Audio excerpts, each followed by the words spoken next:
PlayStation 2 motion controller by Fanatec. An officially licensed controller, so Sony's endorsed it. You can see it bears the PlayStation logo, much like the original controller bears the PlayStation logo. The build quality of the controller itself is very, very good. You'll notice the analog sticks are 1-for-1. Can't tell the difference between the analog sticks at all. The face buttons, very nice, very responsive, very polished, like a brand new controller. The D-pad's different. I don't think it's a bad thing though. The PlayStation D-pad has always been good. The 4 arrows pointing in. It does feel a bit stiff at times, I feel. But this fixes that issue. It just kind of rolls. It's very nice. Like, just does the job. It's pretty good. You flip around to the shoulder pads, and this is where my problem starts with the controller. You can see on the original controller, very nice. They molded very nice. They feel very nice. Very smooth. Just goes with it. But on the motion controller, you can, even just looking at them side on, it looks very, very flimsy. Like they shouldn't be that flush. This needs to stick out a bit more. If you have a look when I push it in, you can see the mold of the button goes under the mold of the controller and snags your skin every now and again. It's just like it's shit. Like, I don't know why you'd put so much effort into a controller and then fuck up on such a simple part of it. We flip it back, you can see that the prongs, if you will, are a lot longer. It looks a lot like the PlayStation 3 design for the controller there, where they come out, the boomerang kind of look. Now it feels quite comfortable. It gives your hand something to hold on to. If you like holding up top, you can hold up top, and it doesn't really get in your way.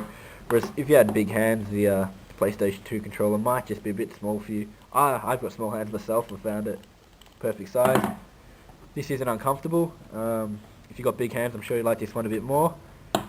Another gripe I had with the controller is originally, if you have a look at the top of the PlayStation controller, it just comes out nice. You can roll your cable up, no issues about messing up your cables.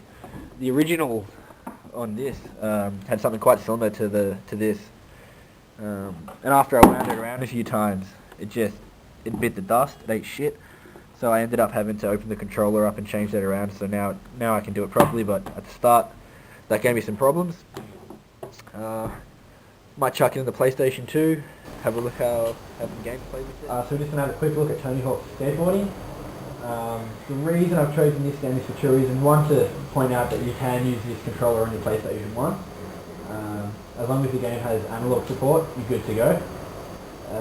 I was far too lazy, so I've got it hooked up to my PlayStation 2 with Tony Hawk running on the PlayStation 2, but it does work on the PlayStation 1. And the second point is that the controller absolutely is useless in any game that requires you to have quick button changes.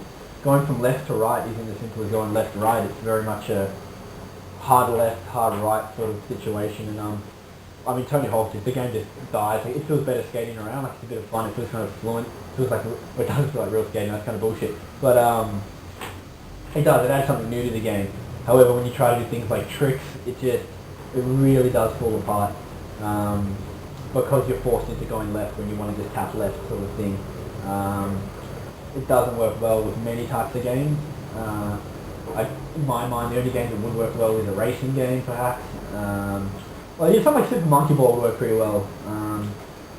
But as your general run-of-the-mill, maybe 1 in every 50 games would work relatively fun to add something new. I've never used it very much. I bought it as a controller, not as a motion controller. So, for walking around and stuff, the third-person games is first-person as well. It doesn't really work because the degree you have to lean forward, it isn't very natural in your hand, and it does end up hurting your wrist a bit. You wouldn't want to play. It's just not comfortable. Why play it like that? But the main reason GTA 3 is in here is to show you what driving's like. It's actually pretty fun. I don't really like driving games, but it adds to it the same kind of thing that the Wiimote adds to driving games on the Wii. You steer left, it goes left. You steer right, it goes right. Unless you're me, I'm pretty shit. I'm not a fan of driving games. That's why I'm using GTA as an example. But out of all the genres that could take advantage of the controller, the racing game's the only one that does it right. But I don't know. The motion controller, it is a gimmick, and like most gimmicks, it gets old.